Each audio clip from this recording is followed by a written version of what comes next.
অতএব জুলাইয়ের সবচেয়ে ক্ষতি কারা করেছে? জুলাইয়ের ক্ষতি করেছে জুলাইয়ের মানুষেরা, জুলাইয়ের ক্ষতি করেছে জুলাই যোদ্ধারা। তাদের যে আচরণ, তাদের যে ব্যক্তিগত স্বার্থ, ক্ষমতার যে প্রভাব, তার যে ক্ষমতার যে প্রকাশ, হামলা, হুঙ্কার, হুমকি, যে ধরনের এক ধরনের সংস্কৃতি তারা নিয়ে এসেছিল, সে কারণে তাদের থেকে মানুষ মুখ ফিরিয়ে নিয়েছে। তারপর যে প্রশ্নটি এসছে, তাহলে কি কি মানুষের যে ক্ষোভ বিক্ষোভকে কাজে লাগিয়ে এটা তৃতীয় পক্ষ সেই বাংলাদেশের রাজনীতিকে নিয়ন্ত্রণ করছে?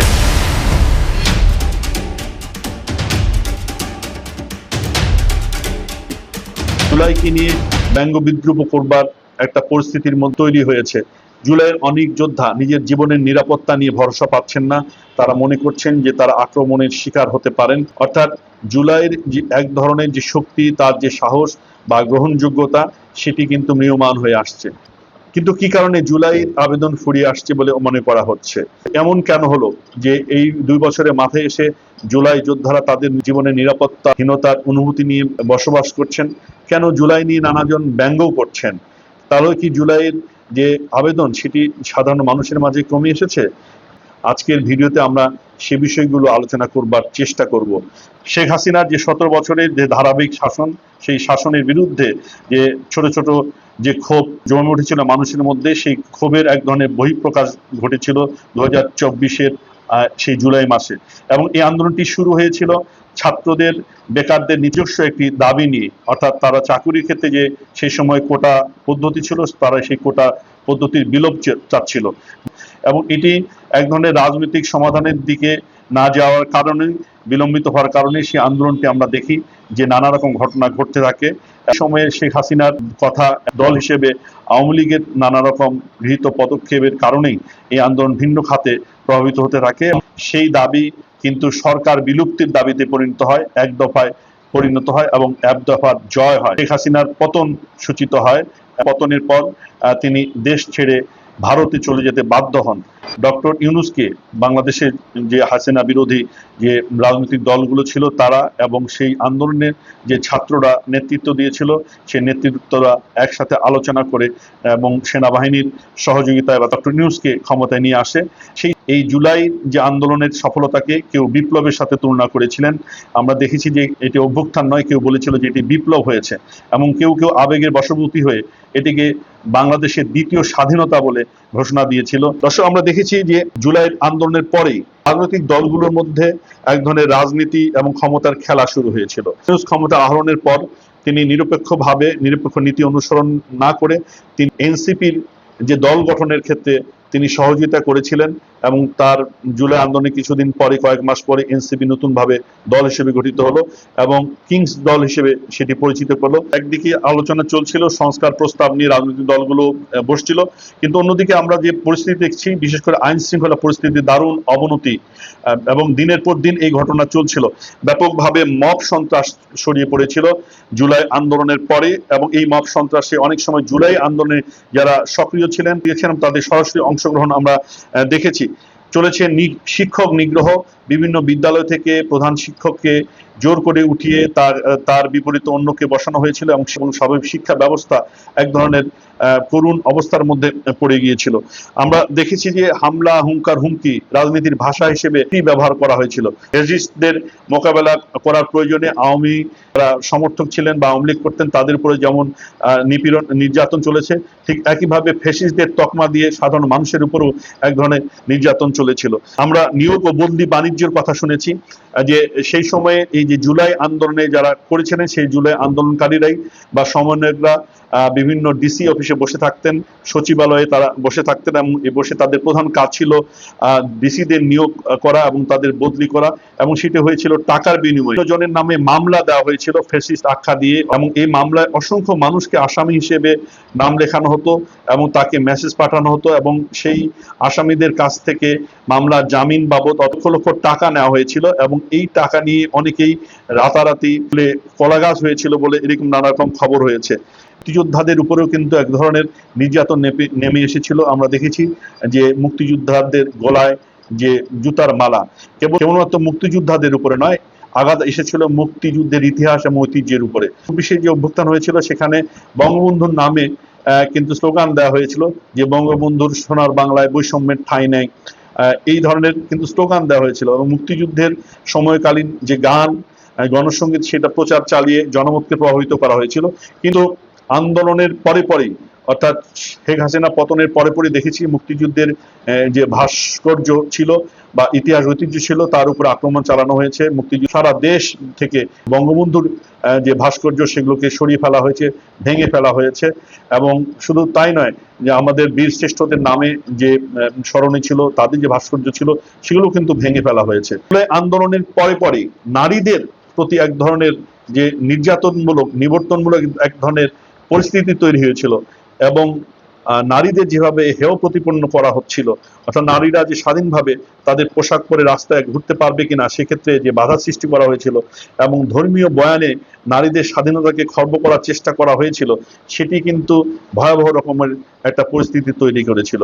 নারীকে যদি জিজ্ঞেস করা হয় যে জুলাই পরবর্তীতে তার স্বাধীনতার পরিসর কি বেড়েছে, তাহলে কিন্তু এই উত্তরটা আমরা পাবো।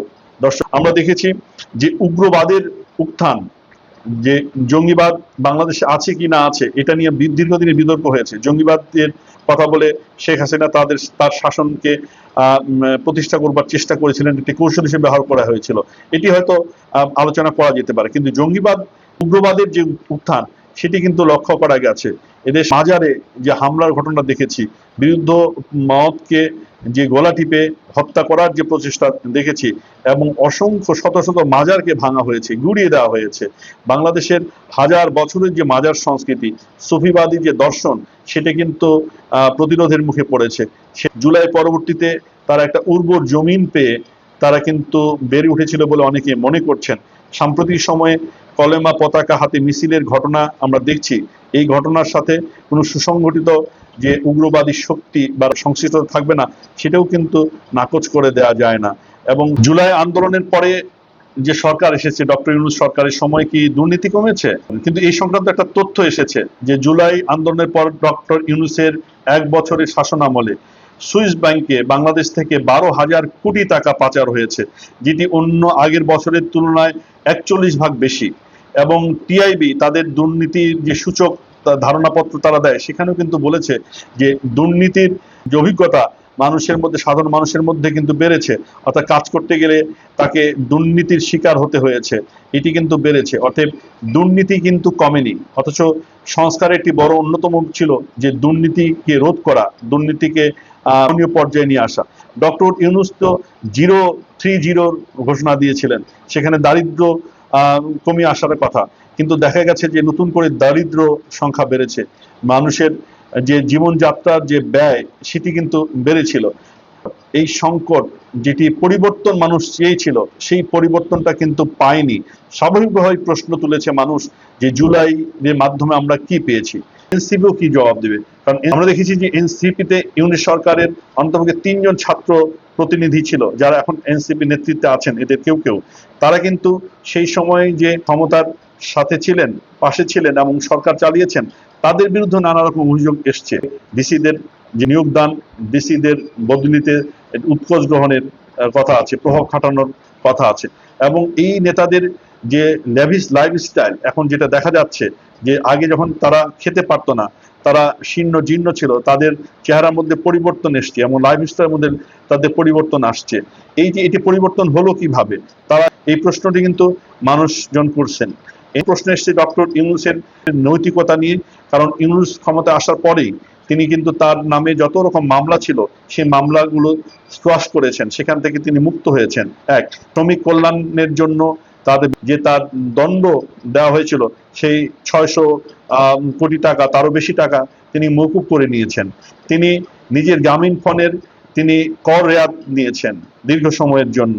শুধু তাই নয়, যে মানব ব্যবসা, শ্রম রপ্তানির এক ধরনের যে সংস্থা বা কোম্পানি, তিনি অনুমোদন নিয়েছেন। তিনি গ্রামীণ বিশ্ববিদ্যালয়ের নামে নিজে বিশ্ববিদ্যালয়ের অনুমোদন নিয়েছেন। তিনি ছাড়ার আগে তার পরবর্তী জীবনের একটা দীর্ঘ সময়ের যে এসএসএফ বিশেষ নিরাপত্তার তিনি ব্যবস্থা নিয়েছেন।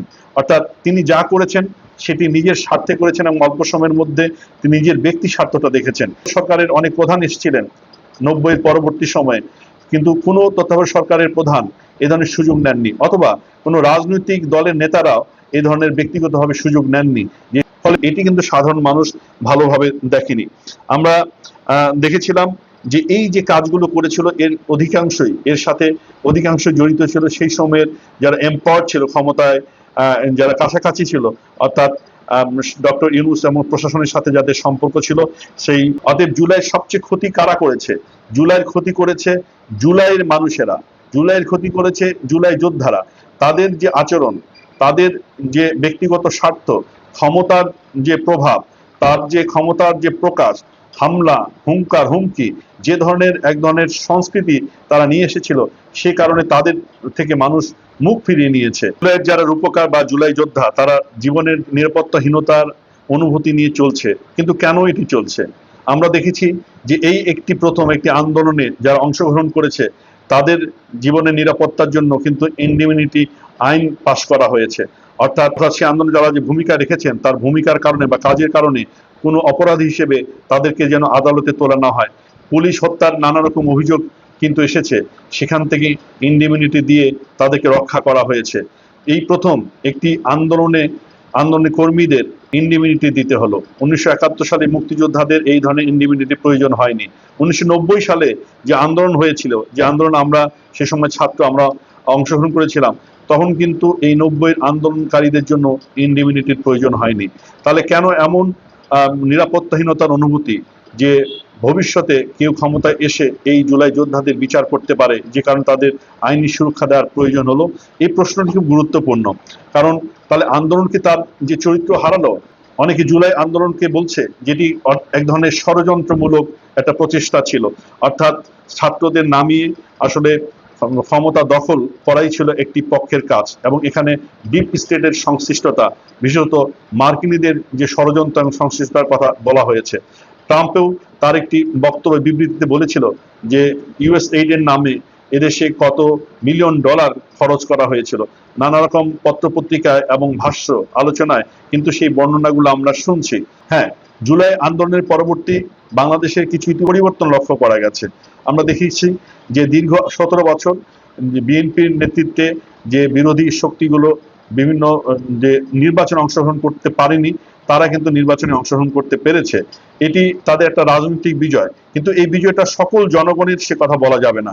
কারণ যে নির্বাচনটি হয়েছে সেই নির্বাচনে কিন্তু বাংলাদেশের একটা প্রধান রাজনৈতিক দল নির্বাচনের বাইরে ছিল, অর্থাৎ সে নির্বাচনও কিন্তু অন্তর্ভুক্তমূলক হয়নি। যেমন অন্তর্ভুক্তমূলক নির্বাচন হয়নি আওয়ামী লীগের সময়ে, ঠিক একই রকম ঘটনা কিন্তু ঘটেছে। ফলে এই সংকট কিন্তু আরেক ধরনের সংকট তৈরি করেছে। অর্থাৎ যারা আওয়ামী লীগের সমর্থক বা আওয়ামী লীগ করেন, আওয়ামী লীগের সকল নেতাকর্মীরা কিন্তু দোষী নন। সকল নেতাকর্মীরা বা সমর্থক শুভানুধ্যায়ীরা কিন্তু আওয়ামী লীগের যে সমর্থন করেন বলে তারা ফ্যাসিস্ট তা নন। তারা কিন্তু একটা আদর্শিক বন্ধন আছে আওয়ামী লীগের প্রতি তাদেরকে রাজনীতির স্পেস দেওয়া হয়নি, বা সামনের দিনে তাদেরকে দেওয়া হবে কিনা সেটা নিয়ে একটি প্রশ্ন। অর্থাৎ তারপরে যে প্রশ্নটি এসছে, তাহলে কি মানুষের যে ক্ষোভ বিক্ষোভকে কাজে লাগিয়ে একটা তৃতীয় পক্ষ সেই বাংলাদেশের রাজনীতিকে নিয়ন্ত্রণ করছে? অন্তত ইউনূস তিনি নির্বাচন দেওয়ার মাত্র 3 দিন আগে আমেরিকার সাথে এমন একটি চুক্তি করলেন যে চুক্তি বাংলাদেশের সার্বভৌমত্ব বিকিয়ে দিয়েছে, এবং যেন এক ধরনের যে বাণিজ্যিক কূটনীতির এক ধরনের নমুনা হয়ে থাকবে। জুলাই তার যে চেতনা হারাচ্ছে, জুলাই যে ম্রিয়মাণ হয়ে যাচ্ছে, বা জুলাইকে মানুষ আগের মতো শ্রদ্ধা করছে না, স্মরণ করছে না, তার দায় কিন্তু সেই জুলাইয়ের যে পোস্টার বয় বা পোস্টার লিডার তাদেরকে নিতে হবে। আপনারা কি মনে করেন, দেশে কি প্রকৃত অর্থেই সত্যি কোনো ইতিবাচক পরিবর্তন হয়েছে? আপনি আপনার জীবনে কোন পরিবর্তনটাকে পরিবর্তন বলবেন, ইতিবাচক পরিবর্তন বলবেন? এটিও একটি পরিবর্তনের কথা কমেন্ট বক্সে লিখুন। আপনাদের অসংখ্য ধন্যবাদ। সামনে অন্য কোনো বিষয় নিয়ে ভিডিওতে আবার দেখা হবে।